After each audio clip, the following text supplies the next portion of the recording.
the Property Pod. Welcome to the Property Pod with Moneyweb. The property sector is an ever-changing sector. And in this podcast series, your host, Suren Naidu, chats to movers and shakers in the property industry.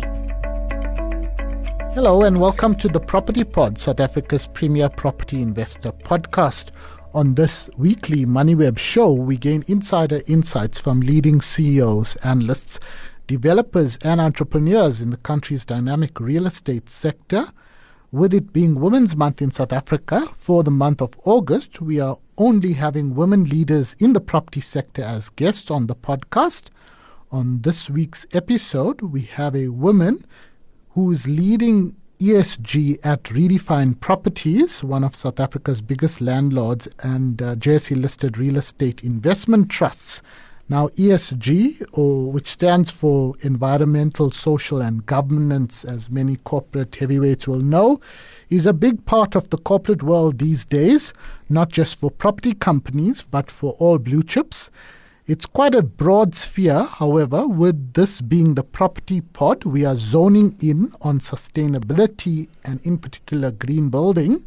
Ursula Mpakanyane is head of ESG at Redefine and joins us on the line now as the group recently marked a major milestone around net zero carbon certification for buildings, and that's from the Green Building Council of South Africa, or GBCSA. Welcome to the Property Pod on Moneyweb, Ursula. Thank you so much for having me, Suren. Hi to you and all your listeners. Redefine Properties is one of the largest REITs on the JSE and is making a positive impact on the green building and sustainability front. The group has yet another net zero carbon rating. Can you tell us more about this and why it's significant? For sure. So simply put, a net zero carbon building prioritizes energy efficiency by reducing consumption through a number of different interventions. So things like energy efficient heating, ventilation and cooling equipment, energy efficient lighting such as LED rather than using your fluorescent lighting, on-site renewable energy sources and off-site renewable energy sources, and of course carefully considered carbon offsets. And this is particularly significant for us, Suren, because we've been certified net zero for measured emissions and not modeled, which means these buildings have been measured on actual carbon reduction in operational emissions over a 12-month period, right? And not modeled emissions, which are only limited to the design of the property. Now, Alice Lane, for instance, it's already a beacon of excellence. It currently holds a 4-star Green Star rating, which was designed with reduced embodied carbon and has green features that further enhance energy efficiencies. So if you'll allow me, for instance, Sure. It allows maximum natural light into the building. That ensures over 30% of the usable space internally is naturally lit, right? Automatically, that requires use lighting. Water efficient toilets that use 1.5 liters of water per flush instead of the average 9 liters that's consumed by a normal toilet. Things like drip irrigation and indigenous vegetation that also requires less water. And we've retrofitted the common areas with LED lighting with a projected annual saving of 6%. So you can see that's quite substantial. Now, I understand this is your 9th net zero certified asset. Can you share more insights about this? So we have 8 other ones. Alice Lane is 9th. So Alice Lane and Bally Oaks Office Park in Bryanston, as well as Convention Tower, were awarded this year, 2025. But our other standing net zero carbon achievements were for 2 Pybus Road, 90 Rivonia, the Old Warehouse and the Terraces, which are both at Black River Park in Cape Town, Commerce Square and Rosebank Link. Okay, so it is quite significant. I understand it's the highest of any SA REIT. That's correct. So we strive to be the best REIT. And I think with this, it's a big milestone for us. It's no small feat at all. And I think a lot of work has gone into measuring the actual emissions and managing and mitigating operational carbon, which is very important for us because it has a direct impact on the environment as well. Now, I know you shared quite a bit of insight on the green building and the fact that it's measured, so it's delivering. But just for a layman on this topic, net zero, does that mean like zero carbon footprint? So ideally, net zero means the building is producing as much energy as it consumes. So that gives you what you call the net zero effect, right? Okay. But there's a very deliberate pathway that we follow. We call it the net zero pathway with 4 key steps, starting with efficiency first as step number 1. And then you drill into step 2, which is your on-site renewable energy. Many people will understand that very simply as our solar panels, for instance. And off-site renewable energy, that can conclude as to wheeling from one source to another. And then as a last step, we consider the carbon offsets. Now, I didn't have this as a thought, but since you mentioned wheeling, you've also had some progress on that front. Do you want to highlight that before we go through my other questions? For sure. So I think crucially for Alice Lane, it has been included as part of the portfolio of assets that will benefit from our off-site renewable energy. Now we're expecting that to come on board in 2027, where about 50% of the total energy consumption will be wheeled to the site. That in itself will further then reduce the reliance on the grid and reduce the energy required for electricity. Now, from an ESG perspective, why is this important? And perhaps give us an update overall in terms of Redefine's green sustainability profile, because net zero is one aspect, but there's a lot of things the property sector is doing. The Green Building Council is well over a decade old. Correct. So as much as buildings are our commodity, buildings are responsible for nearly 40% of the carbon emissions worldwide. And we have a responsibility not only to reduce our carbon footprint, but also reduce the impact on our environment for more sustainable cities. Our mission at Redefine is to deliver the smartest and most sustainable spaces, right? And I think we're well on our way, while it's a very bold ambition that we've put out there. And from an ESG strategy perspective, our environmental pillar is anchored in this mission. So you mentioned just in terms of our profile, right? So as at the last financial year, 2024, we've achieved 200 Green Star certifications.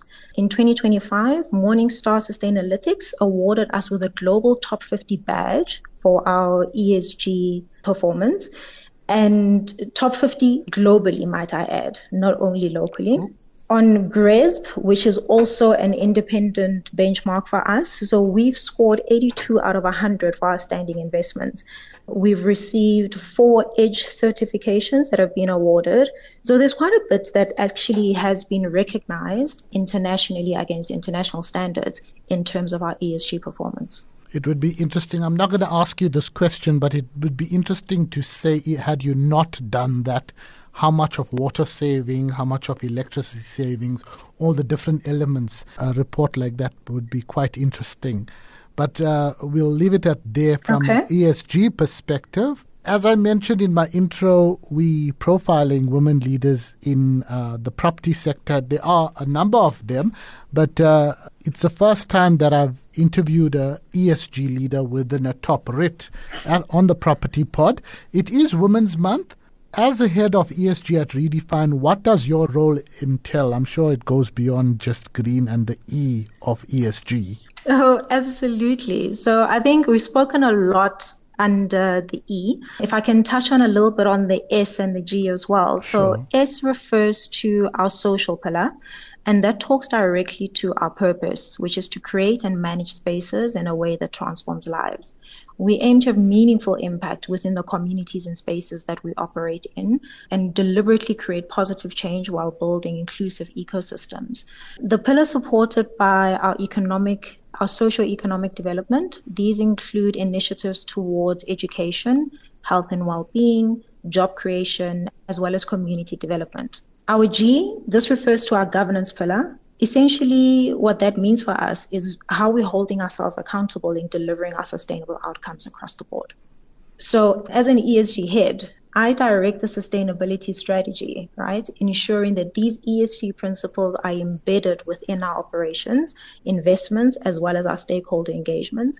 And I think because our ambitions are so bold, it's very important for us to collaborate and partner, because we do have a shared responsibility with the occupiers of our space to continue reducing consumption. We'll get to ambitions in a sec, but on the Women's Month note, any tips or advice for young women hoping to make it in the property industry, not just in the property industry, perhaps in the corporate world?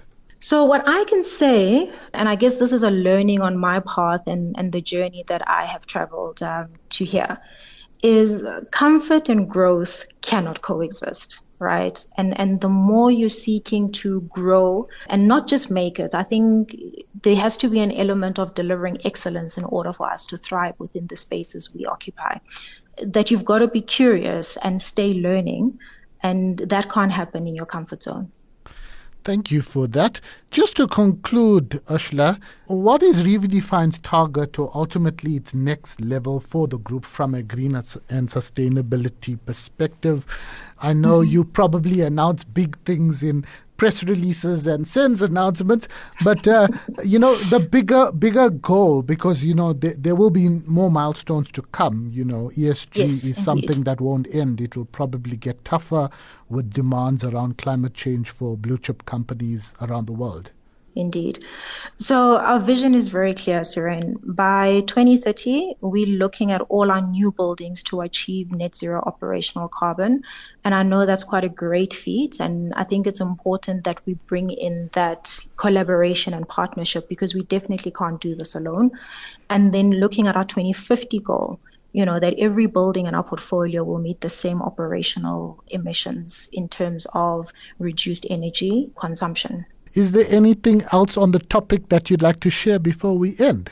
Particularly on our performance around green. On your performance on green, or, that is the biggest milestone. That's what the interview is largely angled on.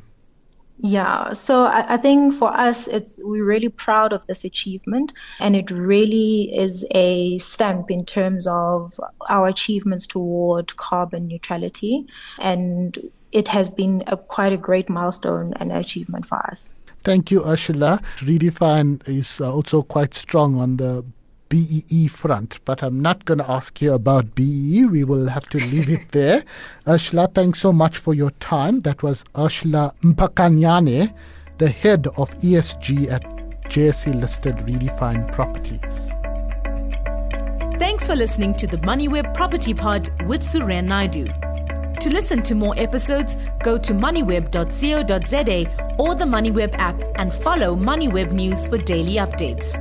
Follow Suren on Twitter @Suren Naidu for more of his property industry content and other business stories.